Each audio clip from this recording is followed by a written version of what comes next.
ce n'est pas mon envie d'interdire le voile chez les assistants maternels, parce que là, on m'accuse d'islamophobie et si on vous écoute, on a raison, puisque je veux interdire le voile à domicile. Oui. La philosophie de cette loi, c'était de mettre à égalité tous les systèmes de garde d'enfants.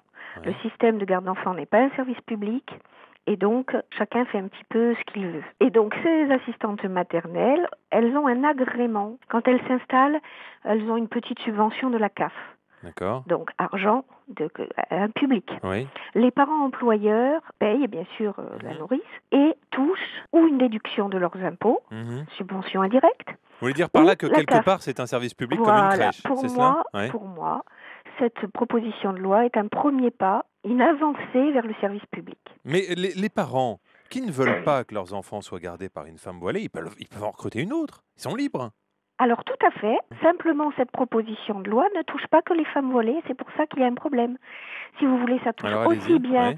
des témoins de Jéhovah. Sauf que là, vous interdisez de Non, fait aux nounous de porter le voile dans l'exercice de leur pas du métier. tout. Bah, Vous une n'avez nounou qui pas lu travaille, l'article. arrêtez-moi si je me trompe, François Laborde, mais Mais je une vais vous nounou qui arrêter. vient travailler chez moi, j'ai le droit de lui dire, vous retirez votre voile, vous n'avez pas le droit, c'est interdit par la loi. Ah oui, mais ça, si elle vient chez vous, c'est pas pareil, ça, monsieur. Oui, enfin, si elle Justement, vient c'est chez pas de moi ça ou dont si, on ou parle. si elle est chez elle. Alors, si elle est chez elle, vous n'avez pas le droit de lui dire Ah bon? cela.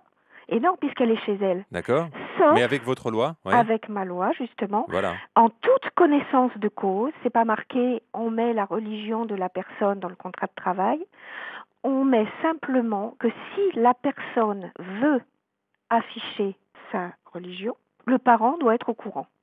C'est-à-dire que s'il n'y a rien d'inscrit dans le contrat de travail, il y a une obligation de neutralité. À aucun moment ça empêchera une personne musulmane pratiquante de ne pas avoir l'agrément. À aucun moment ça n'empêchera ces personnes de travailler.